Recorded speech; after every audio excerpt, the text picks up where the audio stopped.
Boldwood presents The Other Wife, written by Danielle Ramsay and read by Victoria Brazier. The moral right of the author has been asserted. This performance is owned by Boldwood. We can never go back again. That much is certain. The past is still close to us. The things we have tried to forget and put behind us would stir again, and that sense of fear, of furtive unrest, struggling at length to blind unreasoning panic, now mercifully stilled, thank God, might in some manner unforeseen become a living companion as it had before. Daphne du Maurier, Rebecca. Who is it that can tell me who I am? King Lear, Act 1, Scene 4. Chapter 1. Do you know what you've done to me? It's not the girl, not the girl. But I love this place, and you have made it into a place I hate. I used to think that if everything else went out of my life, I would still have this, and now you have spoilt it. It's just somewhere else where I have been unhappy. And all the other things are nothing to what has happened here. I hate it now like I hate you, and before I die, I will show you how much I hate you. Jean Rhys, Wide Sargasso Sea. The ocean crashed ever closer to the castle walls as the storm whipped itself up into a frenzied hysteria. I looked out of the lead-paned windows at the blazing glow off to the right, disrupting the black of the night. I watched and waited as it grew brighter and more defiant, undeterred by the rain. Hissing sparks from the fire were now rising, intense and furious as it spread.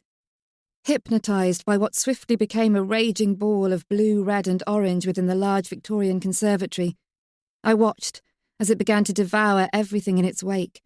Feasting, I imagined, on the dried-up oil paintings and dusty charcoal sketches of Lady Isabella Langdon stored there. Not that there were neighbours who could raise the alarm, as there was no one else for miles and miles around. Soon, there would be no escape, when the fire reached the castle's ground-floor rooms and the impressive columns and central stone staircase that led up, dramatically branching off in two directions.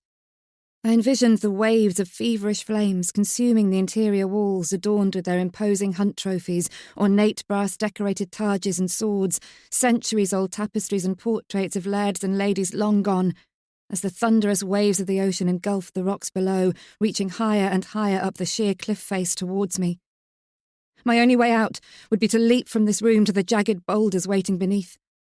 Startled, I jumped back as salty sea spray hit the old lead windows, tapping to get in like the ghosts of the dead with brittle fingers at the glass. To save you, or stop you?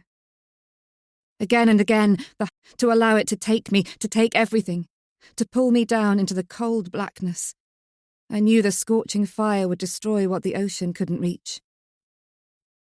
I felt the weight of the Cartier Sunray gold-plated vintage cigarette lighter in my left palm. My fingers delicately touched the names engraved along the side. Her name, Isabella Langdon, and his, James Buchanan Langdon.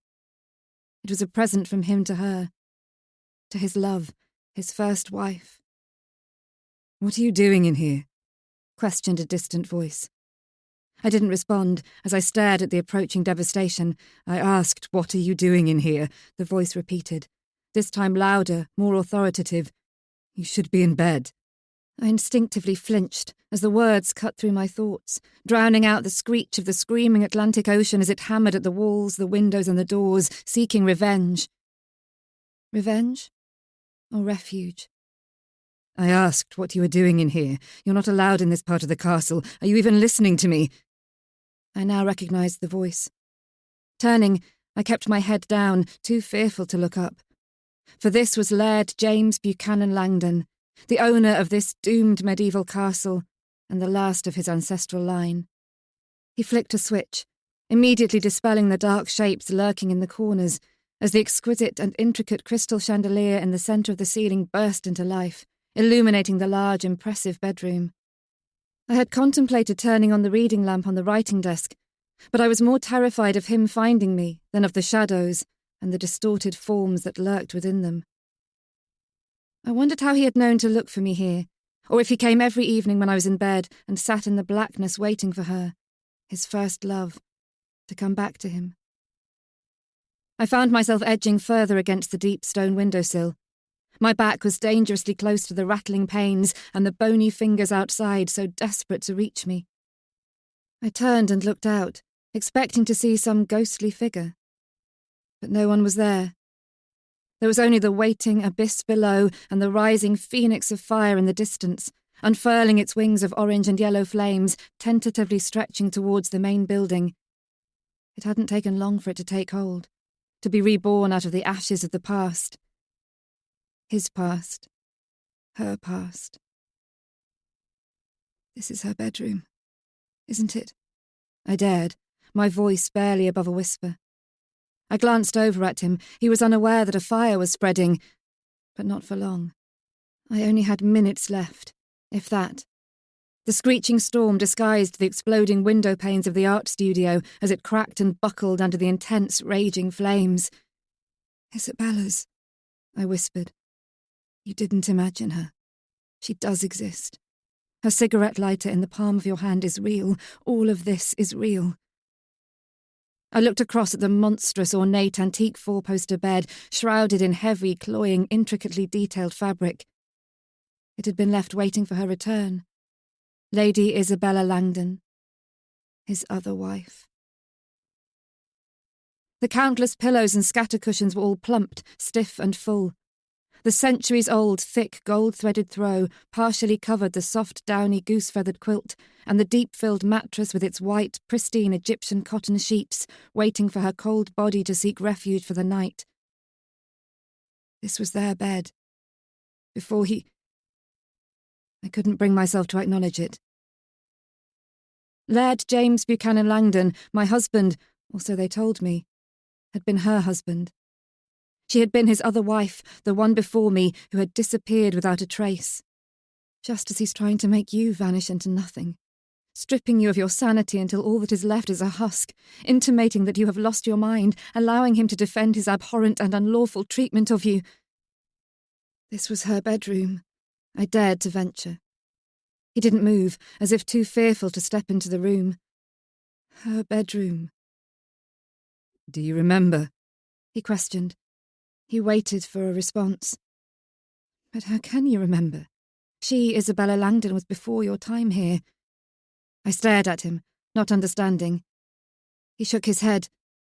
"Of course you don't remember," he said, his voice barely audible. I couldn't tell if he was sad that I didn't remember, his expression lost to me.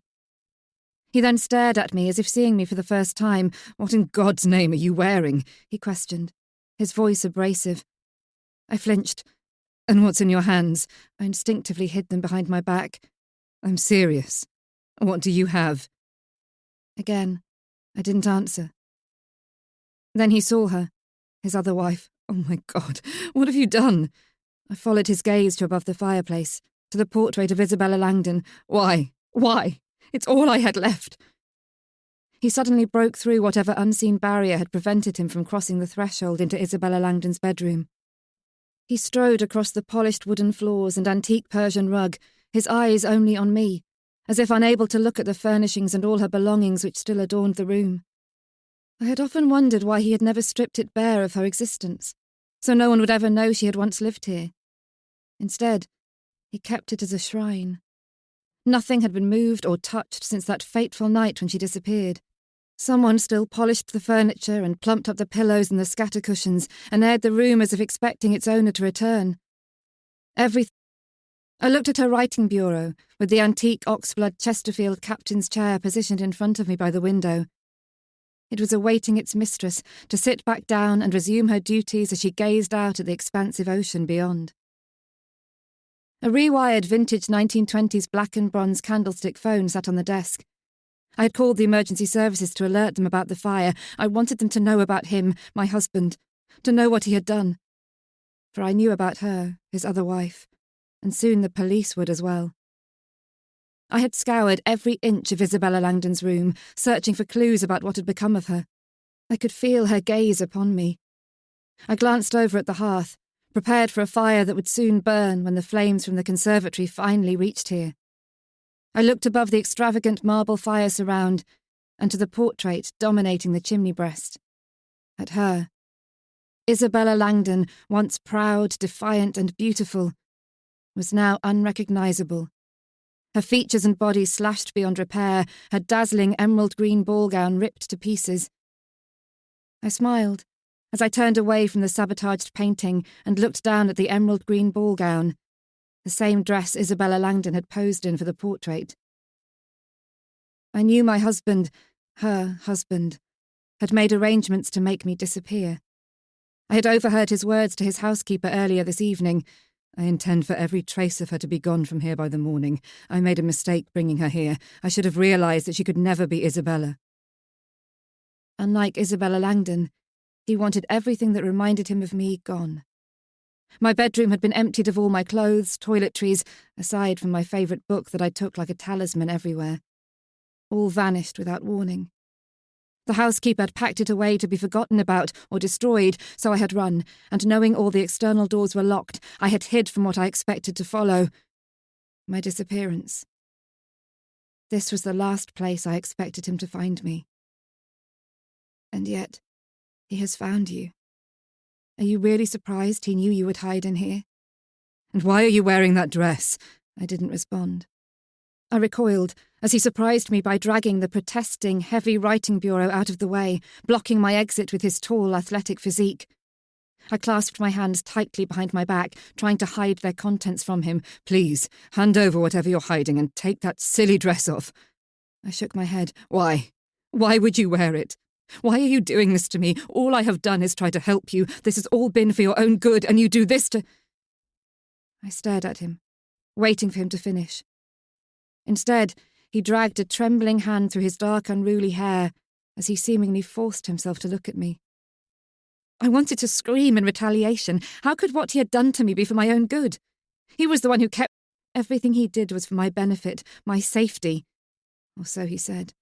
I could hear his oft-repeated, reassuring whispers enveloping me like a snake, coiling round and round my body, suffocating me until it felt like I couldn't breathe.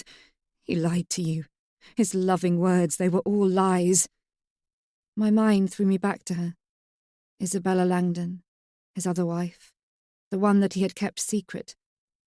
Had he whispered the same declarations, the same threats to her? But I knew the answer. For I had found her diary and read her scrawled entries. Her suspicion he was having an affair, followed by her realisation that he wanted rid of her. Forever. For he threatened to kill her. She had written about it, her fear that he would act out his desire. And he did it. He made her disappear, for no one knew that she had ever existed. Not even you. Not until you found this room and her diary. My eyes darted to the comfortable brown leather Queen Anne armchairs on either side of the large, cold, dark fireplace. I wondered whether that was where he and Isabella had sat together in the evenings, as the wild winter nights wailed outside. Are you even listening to me? I was jolted back by his voice. I dragged my attention back to him and away from her. His eyes bore into mine. I kept my resolve. I had to... And wipe that red lipstick off. He waited a beat. Now, he demanded, when I failed to act. You look... He faltered, as if unable to say it. Not that he needed to, for I knew I could never be her, his first wife. You look ridiculous, he finally said. His words cut through me, but I knew they were the truth. I did look ridiculous, despite wanting to appear beautiful, like Isabella Langdon. I became aware my body was trembling, as I clenched the evidence of her existence, that I wasn't insane, even tighter in the palm of my hand. Not that he needed to see what I was holding. Evidence against him. He knew well enough what I had discovered. After all, I was wearing his other wife's emerald green ball gown. I didn't answer. I couldn't. Nor could I bring myself to look him in the eye. I avoided his gaze, too fearful that he would break my nerve. Christ, he again cursed. Mrs. Taylor, he called over his shoulder. Mrs. Taylor, I need some assistance here, please. I waited. I can't take this any more, he said, unable to look at me. I tried to help you. He faltered, shaking his head. I'm not some monster, he uttered, as if for his own benefit as he turned away. But he is a monster. He killed his... You murdered her the night Isabella told you she was pregnant with your child, I accused without thinking, my voice barely audible. But he heard it. He swung back around to me. The chandelier light suddenly went out, throwing us into abrupt blackness. What did you say? I swallowed. It felt as if his hands were around my throat, suppressing my defiance, my words.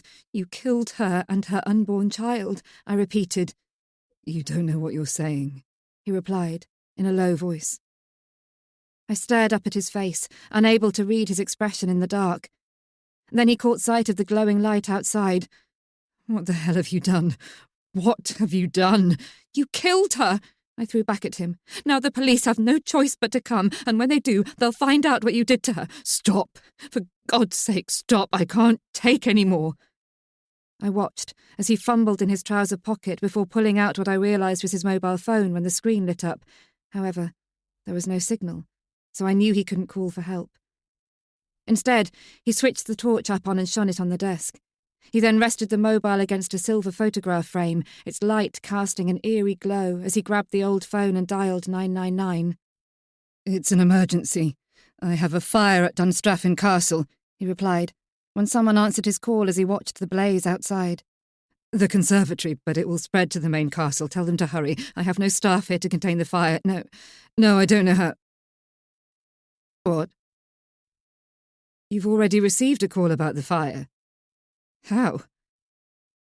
He suddenly looked at me, his expression frozen. No, he shouted, as the receiver fell from his hand. I gasped as the coldness cut through me, swift and decisive. Oh, God. No, he murmured, as he stared at my dress illuminated by the torchlight from his mobile phone. Her dress. However, the ball gown that had fitted her perfectly curvaceous body was too large for my thin, shapeless frame. You look ridiculous. Just like he said. Mr. Langdon, the housekeeper questioned breathlessly as she entered the room. I could see Mrs. Taylor's gaunt, skeletal face accentuated by the light from the candle she was holding. The power has gone out, she informed him. She then looked at me. Mrs. Langdon, what are you... There's a fire in the conservatory. You need to get the boys out. Mrs. Taylor, he insisted, turning to the housekeeper when she didn't move. No, please. Mrs. Taylor, don't leave me with him, I pleaded. He's going to... Mrs. Taylor, the boys. Get them and take them outside and wait in the grounds until help arrives. She hesitated. But what about you and Mrs. Langdon? I'll take care of her. Go. But Mrs. Langdon... As her gaze fell upon the ball of orange and yellow illuminating the blackness outside, I'll carry Mrs. Langdon downstairs. Get the boys before the fire spreads, Mrs. Taylor, please. Is she hurt? She questioned, as she looked back at me. I think so. You can take a look when I get her outside. Now, please, get the boys before the fire spreads. Yes, of course, she answered, before disappearing. He turned back to me. I heard myself gasp. Or was it him? I looked up at his face, but he was staring at my dress. I followed his gaze. I could see the exotic juniper wood handle belonging to my husband's blade and corkscrew pocket knife protruding through the emerald green silk dress. Engraved on the slim, folding, polished stainless steel blade with the iconic signature Laguiole B, her words to him were immortalised forever. To my love, forever yours, Isabella. I then saw blood spreading outwards on the emerald green ball gown. My bandaged right hand fluttered over the handle, unsure of what to do. No, don't, leave it, he cried out, as I gripped the handle and pulled with what strength I had until I prized it out of my abdomen. I watched it, as it fell from my damaged hand, spraying blood across the hem of the green dress and the wooden floor. Surprised I felt no pain, I slumped back against the windowsill before my legs gave way and I slid to the floor. Panicking that the stolen pages from Isabella Langdon's diary and cigarette lighter had fallen from my grasp, relief coursed through me when I felt her white gold wedding ring, which was too large for my fingers, still in place on my left fourth finger. I had somehow managed to keep hold of it. Her name was inscribed on the inside, intertwined with my husband's name, along with the date of their wedding 9 years ago. I leant against the wall and closed my eyes, holding on to her wedding ring with what fading strength I had left. Someone would find it when they found me, and they would start asking questions. "They'll think you stabbed me," I whispered. I smiled at him.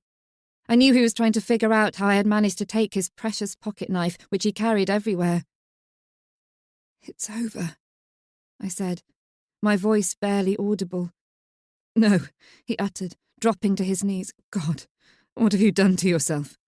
"So, they'll know what you did to her," I muttered. "They'll believe you tried to kill me just like your other wife, the one you murdered."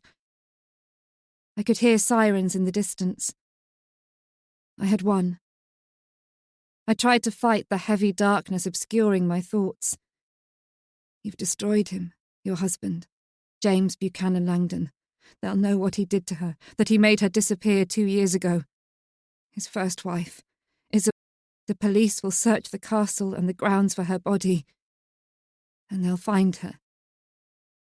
And you." Chapter 2. 5 days earlier. Thursday. I braced myself, then opened my eyes. A flash of agonizing pain overwhelmed me, a cautionary reminder not to move. The pounding, excruciating torture where even breathing was intolerable came back to me. I shut my eyes and lay perfectly still, not wanting to stir it. I could still feel it there, my migraine lurking deep in the recesses of my mind. But it was quiet. For now. I waited and waited until curiosity forced me to try again. I had no idea of time or how long I had been lying there. I tried opening my eyes again, ever so slowly, not wanting to awaken it. I blinked a couple of times as I took in my surroundings. The high, pure white ceiling merged seamlessly with the blank, indistinguishable white walls. Panic started to stir as I realized I had no idea where I was or why. I waited. Nothing happened. No memory came out of the confusion. All I knew was that it was too bright, too white. There was no colour anywhere, no paintings or prints on the walls or flowers in a vase on the white chest of drawers. I caught sight of the long white linen dress hanging outside the white wardrobe. Even my bedding was white. It was as if I had awoken in a world bleached of all colour. "Where are you?" I breathed in, held my breath and listened as I lay on my back staring at the ceiling, allowing my brain to acclimatise to my new surroundings. My only thought was not to trigger the debilitating pain that had wiped me out. "For how long? How long have you been lying in this bed?" I had no idea. I could hear my heart beating again and again, faster and faster as my anxiety built. Then I heard an external noise crashing in above the pummeling of blood inside my ears. I followed the sound, gingerly turning my head towards what I realised was a window. Heavy white curtains filtered the light, but it still squeezed through the material. I pulled my legs up, slowly rolling onto my side, bracing myself for an explosion of pain. But nothing happened. Relieved, I sat up and placed my bare feet on the cold wooden floorboards. I readied myself for some form of reprisal for this movement, but it didn't come. I looked down at the old-fashioned, long white cotton sleeveless nightdress I was wearing. I didn't recognise it. The cool air around me kissed my shoulders, savouring my bare skin. I stood up, navigating, revealing a large window divided up with small leaded panes set back in impenetrable stone. I looked beyond the panes, at the cast-iron black bars outside the rain-smeared window, which prevented it from opening out. I stared at the bars beyond the trails of rainwater, like tears cascading down the glass. Why are there bars? But I had no memory why, aside from the fact I was high up, perched on a cliff. Maybe 30 feet or so below, rocks waited to break my fall, and then dangerous, dark grey, tumultuous waters stretched far beyond my imagination. I had an overwhelming desire to jump and let the crashing waves take me as far away from here as possible. I inwardly gasped, surprised by this thought. Could that be why there are bars on the window? To stop you from...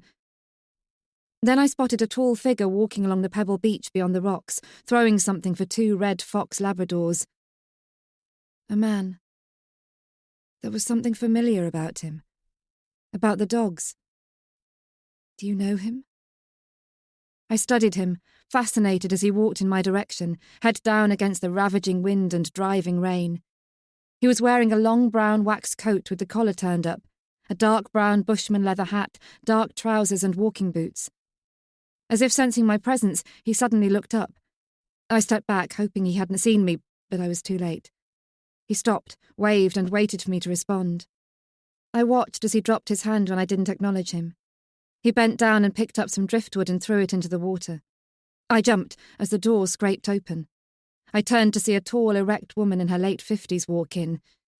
"Mrs. Langdon, you're awake, I see," she affirmed. I didn't answer. I simply watched as she entered the room with an air of authority.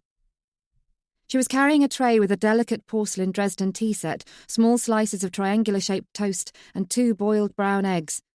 There was only 1 cup and a saucer. I also noted the glass of water and a small paper cup. I didn't need to see the contents of the paper cup to know that it contained a cocktail of medication. I recognised the paper cup. I also recalled the multiple tablets contained within it, the ones I had to take whenever I awoke. Is this why everything feels so confusing? And it is so difficult to remember anything? Are you being drugged? If so, why? "How are you feeling this morning, Mrs. Langdon?" she questioned. Her tone was gentle, but something was off. Again, I remained silent. "Your migraine?" she added for clarification. "Gone," I whispered, surprised by my own voice. Good. Maybe you could manage to come downstairs later. I think the change of scenery would do you the world of good." I nodded, unsure of who she was and how. I repeated. I watched as, ignoring me, she placed the tray down on the antique French bedroom bench. I recognised the style as Palais de Versailles.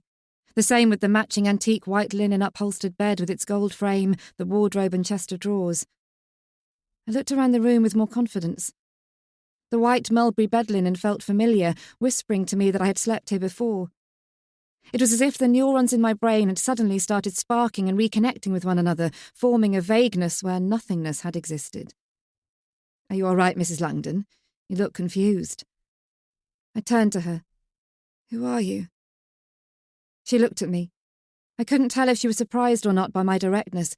"I am Mrs. Taylor." "Mrs. Taylor?" I repeated back, waiting for my brain to play catch-up. Nothing happened. I stared at her, feeling a sliver of fear at her presence.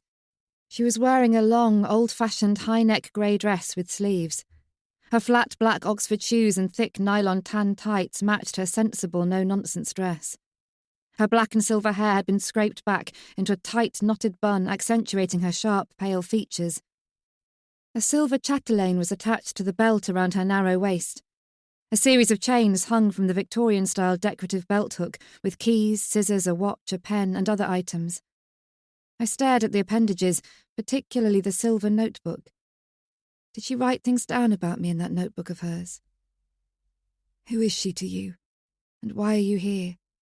Do you remember me now?" she questioned. I shook my head. There was something about her that scared me. It wasn't the fact she looked as if she belonged to a bygone era. It was more than that. There was a sinister, threatening air to her, despite her gentle voice.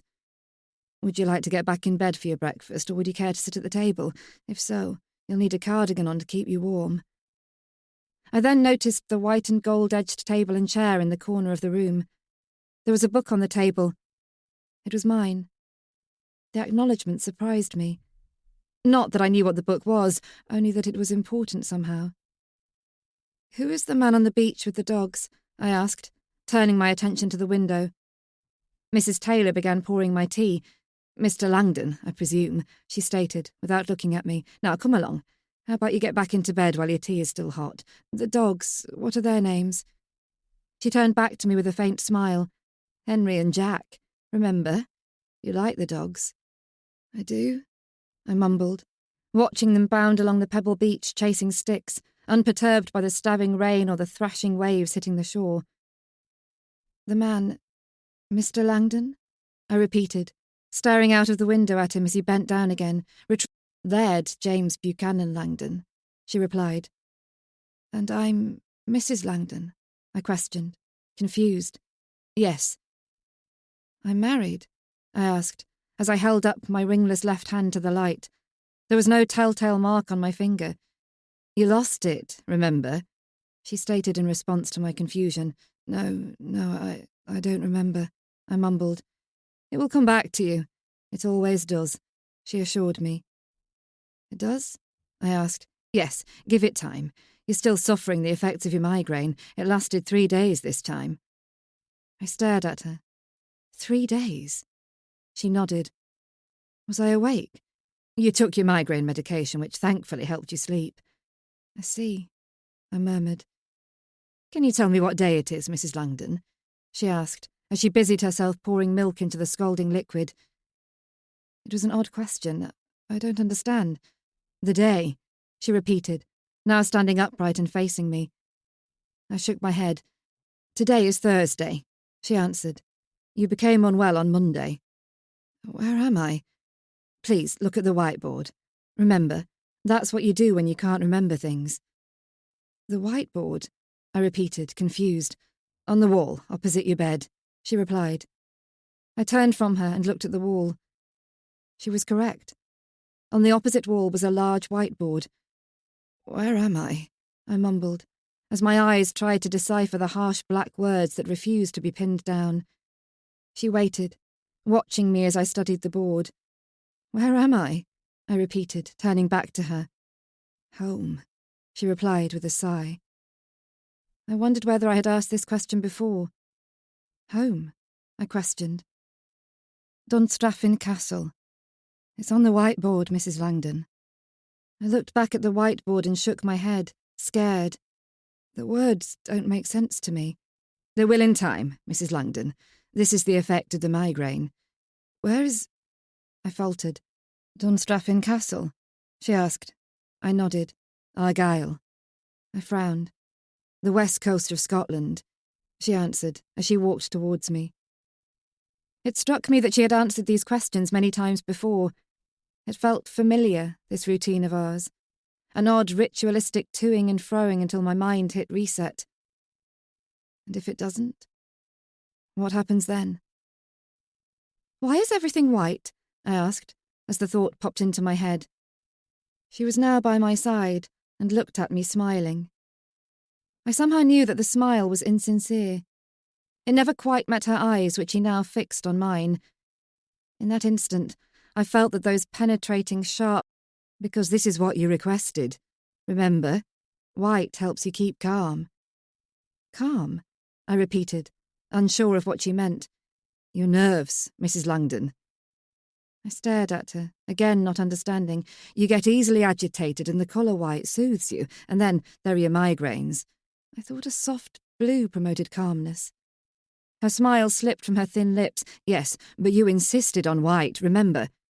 Are you irritating her? And the bars on the window? Again, she sighed. They are there for your safety. We wouldn't want you falling out, would we? We, I muttered. She looked down at the rocks and then to the beach. Your husband and I.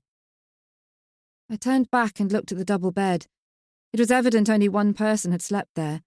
Nor were there any personal items in the room which suggested he shared this room with me. Where does my husband sleep? He sleeps in another room. Why?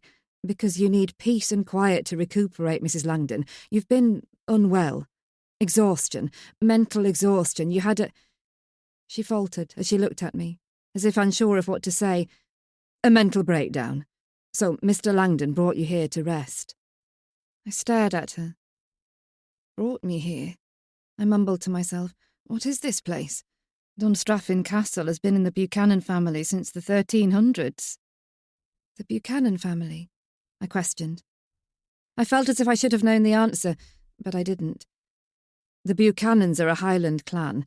Laird James Buchanan was Mr. Langdon's grandfather, Mrs. Taylor began, as she continued watching the tall figure with the dogs continue along the beach. He had 3 children, but only one survived to adulthood, and that was Mr. Langdon's mother, Moira Buchanan. She married Mr. Langdon's father, Douglas Hamilton Langdon. Your husband is the last remaining Buchanan of his line. When Moira Buchanan passed away 3 years back, Mr. Langdon inherited the castle and 5,000-acre estate. Did you know his mother? I asked. No, that was before my time here. Mr. Langdon decided to return with you here to help you get better and asked me if I would work for you both. Return here? I echoed. She suddenly looked at me as if she had disclosed too much. She cleared her throat. Yes, from your residence in London. A sudden flash of an image of a Victorian house overlooking Hampstead Heath flooded my mind, saturating me with a feeling of security, of safety, unlike now. I want to go home, I said, starting to feel a familiar trope of anxiety take hold. Something didn't feel right. I had awoken in a foreign land. It was an unknown terrain, but I could vaguely remember a place before here. Somewhere without the man below on the beach and Mrs. Taylor, the housekeeper of this 14th century castle. The thought surprised me, terrified me. Come, Mrs. Langdon, you are home. Remember, we have been through this before. She rested her hand on my arm. I inwardly gasped at her cold touch. It elicited a familiar feeling, but in a frightening way. Be careful. She's hurt you before, remember? Try to remember. But I couldn't remember. I just knew this woman who called herself Mrs. Taylor was dangerous. So was the figure on the beach. Laird James Buchanan Langdon. The man she called my husband. Chapter 3. No, I don't want to. Please, Mrs. Langdon, she insisted, cutting me off. Come along. Let's get you back into bed. Once you've had something to eat and drink, then you can get back up and take a walk, she suggested, supporting my elbow to guide me. I yanked my arm away from her touch and backed away from her. Mrs. Langdon, please. I am trying to help you, she insisted. I had a feeling that if I didn't do as she wanted, I would regret it. It was a tenuous memory, something I couldn't reach in the far-thrown corners of my mind, but I was sure I had resisted her before, only to be punished. I couldn't say what that punishment was, but I knew she had hurt me. Thank you, she said, smiling at me as I relented and allowed her to lead me over to the bed. I felt like a child, fearful of the repercussions if I didn't comply. I sat on the edge of the bed, rubbing my arm where she had touched me as she fussed, plumping up the pillows. I suddenly noticed the sporadic, days-old, mottled bruises covering my skin. What happened to me? I mumbled, staring at them. Some of the marks were fading, but some were very recent. I then caught sight of the purplish and black discoloured band of skin as if I had been restrained. Oh my God, what did they do to you? Without even looking at me, she replied, You occasionally hurt yourself. Her voice was now flat, factual and emotionless. I hurt myself. How? I questioned, incredulous. You just do. You bang into things and my hand, I queried, cutting her off. Why have you done that? I stared at the criss-crossed white bandage strips covering a cannula inserted into the back of my hand. You needed fluids, Mrs. Langdon. Otherwise you would have become dehydrated. As I said, you have been asleep for 3 days. Where's the drip then? I challenged, not quite trusting her. I removed it earlier this morning as you were starting to stir. I expected you to wake up and be able to take some food and liquid. I stared at her. I had no memory of her coming into my room earlier and removing the intravenous drip. Come along, she instructed, signalling to my legs. I watched as she lifted them and carefully placed them on the... She then pulled the duvet over them, hiding the injuries from view. I kicked it off. I'm not cold. Tell me how I hurt myself, I demanded. Mrs. Langdon, please do not talk to me in that tone. As I said, sometimes you accidentally hurt yourself by banging into things or falling down. Your coordination is affected by your migraines. At times, you can be known to pass out from the pain. I can? I hoarsely questioned. Is she lying to you? Is she? If so, why? I stared at her, trying to read her face, but it was inscrutable. I want to talk to Mr. Langdon, I stated. All in good time, she assured, smiling at me, oblivious of my distress. Now, I yelled. Her black eyes bored straight through me as she folded her long, slender hands together. Mrs. Langdon, do I need to remind you of what will happen if you start to get distressed? Now, please, let me help you before you cause your migraine to resurface. You have every right to be distressed. You have no idea what the hell is happening to you, or who she is. But there was something in her quiet voice which silenced me. Or was it the faint whisper of a shadowy memory, a bad feeling of something that had happened to me before when I had been distressed, as she called it? I know you feel somewhat disorientated, Mrs. Langdon. You always are when you've suffered one of your episodes. As I said before, things will get clearer as the day continues. It takes time for your memories to come back. Episodes, I numbly repeated. Your migraines, she clarified. Oh, I muttered, confused. As for Mr. Langdon, he's walking the dogs on the beach. You know that, she pointed out. I watched as she lifted the tray up and brought it over to me. Can I trust you with breakfast? She questioned, as if talking to an infant. I nodded. She gently placed it down on my lap. Thank you, I whispered. Thin-lipped, she nodded, then smiled. Now, take your tablets first. Then you can have your tea, toast and eggs. I boiled you 2 this morning, as I imagine you must be famished. She imagined wrong. I had no appetite, which surprised me if I had been in bed for 3 days. She handed me the small paper cup. I took it from her and peered inside. There were 6 tablets, all different. What are they? I asked, frowning.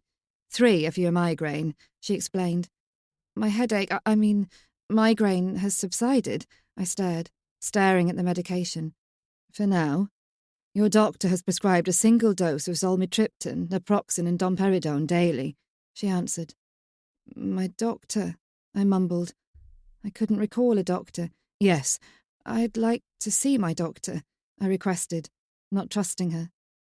I didn't know her, so how could I believe what she answered. Why? Because your doctor is based at a clinic in London. As I reminded you earlier, we are in Argyll in West Scotland, Mrs. Langdon.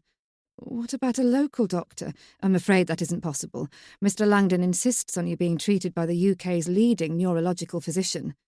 Surely a local doctor could see me to help me understand what is happening to... I abruptly stopped as she cut me off. Professor Alex Walker specialises in the brain and the nervous system. As a neurologist, Professor Walker has expertise when it comes to migraines that other doctors, such as your local general practitioner, cannot possibly offer. Professor Alex Walker is my consultant, I suspiciously questioned. It felt odd that I didn't remember them. Nor did I recall ever seeing a neurologist. Yes, Mrs. Langdon. For how long? How long what? How long has Professor Walker been my consultant? I can't answer that question. However, I'm sure Mr. Langdon will be able to tell you. How long have I suffered from migraines? She sighed as she looked at the paper cup in my hand. For as long as I have known you, she answered. Now, that's enough questions. Please take your medication before your tea gets cold. I stared down at the tablets. The other 3. What are they for? Diazepam to help lessen your anxiety. The other is an epilepsy tablet. And finally, one to lift your mood. I don't suffer from epilepsy, I asserted. Mrs. Taylor sighed once more. I am simply under strict orders to make sure you take your medication.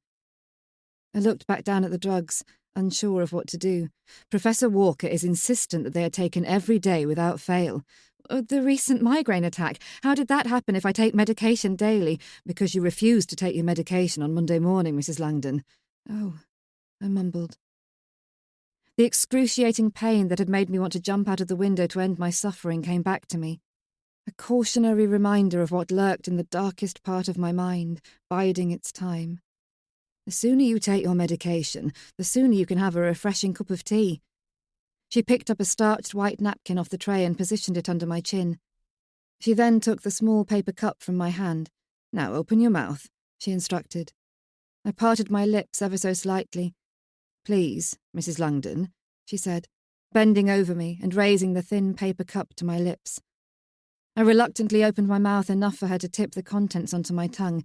Now take a drink, she said, handing me the glass. I took it from her and gulped back a mouthful. As I did so, I felt as if I was going to gag, but I somehow managed to swallow all the tablets. That wasn't so bad now, was it? She said, smiling at me. I didn't reply. Here's your tea, she said, offering me the cup and saucer. "Thank you," I whispered. I felt violated. I didn't trust her because I didn't... Don't you? She knows you. I took a tentative sip of lukewarm water.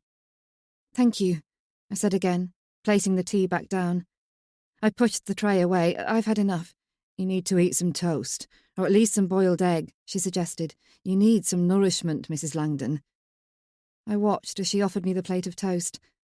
I didn't react. "Mrs. Langdon, I'm not hungry," I replied, pushing the plate away. "At least take a couple of bites," she insisted, taking a slice of toast and lifting it to my lips. I shook my head. "I can stay here all day if you so wish. However, I'm sure Mr. Langdon will be saddened to hear that you're not trying to get better. He's been terribly worried about you." "Why isn't he here then?" I retaliated. "He's been sat in that chair by the table for the past 3 days and nights watching you. He's exhausted. I suggested he get some fresh air with the dogs and that I would come and sit with you. Then, when I checked on you, I saw that you were starting to surface, and so I brought you some breakfast. And drugs. The sooner you eat, the sooner you can get dressed and go downstairs and see Mr. Langdon. He'll be returning soon from his walk, I imagine." "I can?" "Of course," she assured me. Still, I didn't trust her. A vague, unformed memory gnawed at me that I had been held prisoner in this room for... I stopped myself. I had no idea how long I had been in this room. Day?